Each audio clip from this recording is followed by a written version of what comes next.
The fifth and final soil sample that we will determine texture on in this lab today is here in front of us.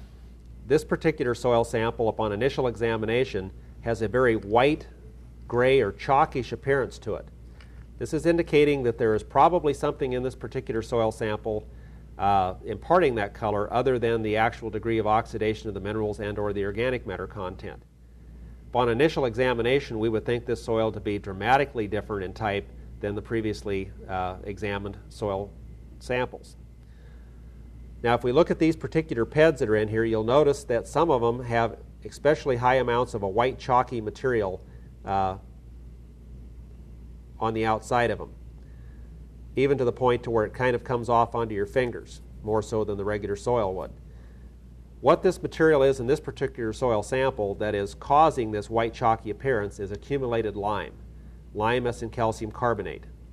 This sample was taken from a layer beneath the surface of the soil where lime had been leached out of the soil above and redeposited in this layer below at a much higher concentration. This soil is sometimes, these types of soils are sometimes referred to as calcareous soils because of their high lime content. Lime being calcium carbonate in this case. So even though this is in the soil, it will not substantially affect the textural determination of this particular soil. This soil has quite a few. Lime is a cementing agent, and it does cause the soil to want to form fairly stable aggregates or PEDs. So when I take one of these PEDs and go to break it, they're actually quite hard. This can lead us to a misconception about the textural class of this soil, because this would lead us to believe that there's a higher clay content in the soil than what actually there is.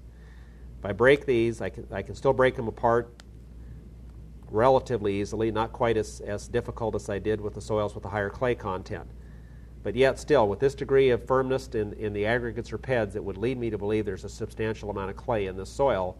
We need to take into consideration the high lime content is helping to cause some of this degree of stability in these aggregates or PEDs. This one has enough aggregation in it that I'm probably going to need to break some of this up.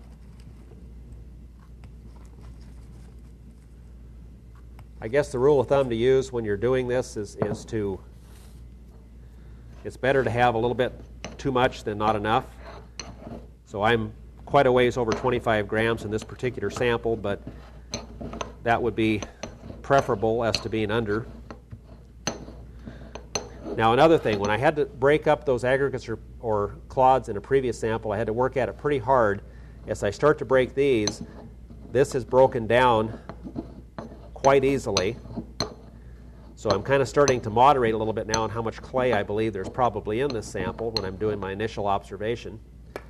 I look at this sample and it almost comes down into the consistency of a talcum powder, very floury. That property also is imparted to the soil by this high lime content. So I'm going to take this soil, place it in the palm of my hand. Didn't get quite all of the aggregates out, so I want to try to get this non-consolidative sample of soil as I can.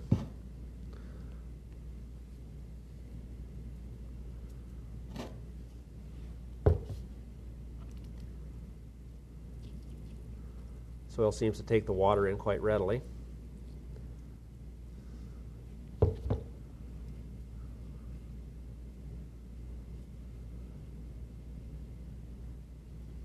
Notice how it darkens up as I wet it. That's typical of what all the soils have done here today.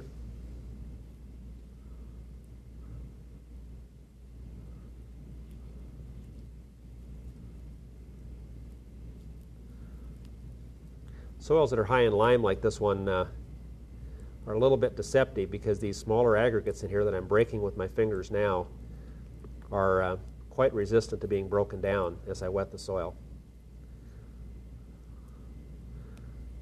Got too much moisture, so I'm going to add a little bit more soil.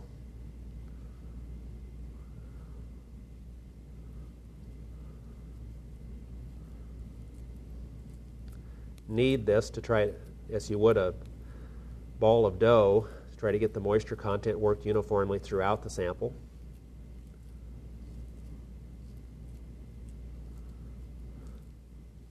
As I knead this and start to form this ball, one of the things I'll notice is that even though when it was dry, these aggregates appeared to be very firm and hard to break, indicating a higher clay content, once I start to form my ball now, I'll notice that this ball does not have near the tendency to want to hold together that it did in the higher clay content samples.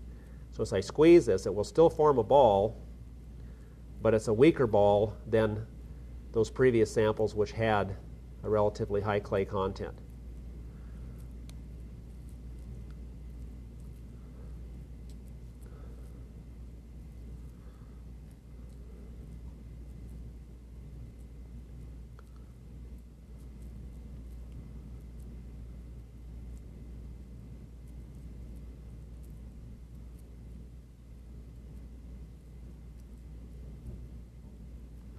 There, that's about the right moisture content.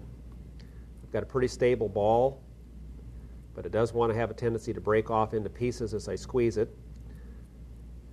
I go to ribbon my soil.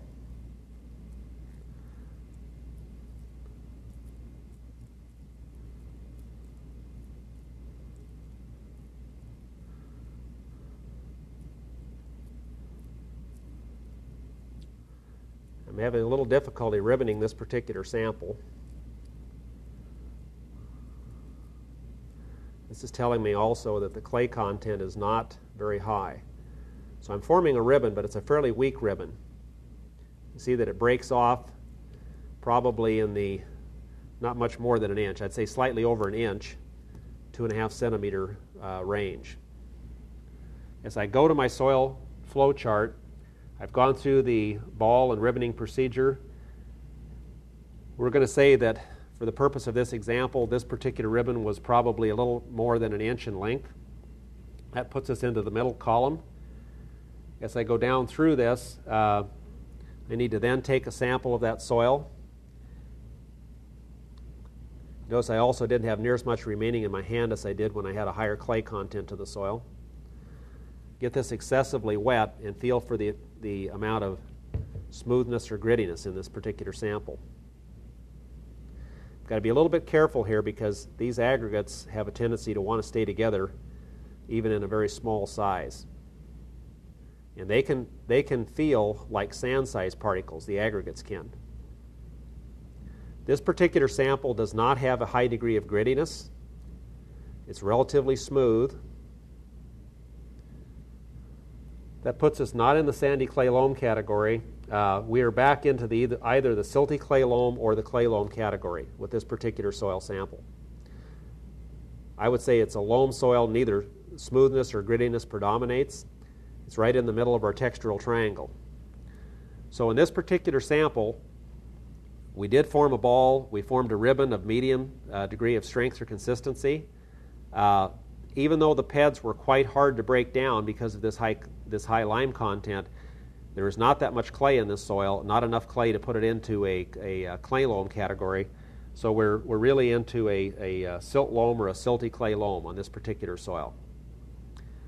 Here again, determining soil texture by feel is not an exact science. It is something that is going to give us an indication of soil texture. We're going to be able to determine approximate amounts of sand, silt, and clay. To be more accurate than this, we would actually need to suspend these particles in a cylinder, measure their settling rates over time to get exact percentages of sand, silt, and clay. This procedure will be performed in a later lab. So soil texture by feel that we've done here today, what I would like you to do is to choose some soil samples that you believe of different texture in your area, determine texture by feel, write these down on your lab handout, and as we evaluate this procedure, as you evaluate or practice this procedure, you'll become better at it to where you can get an indication of soil texture by feel in the field.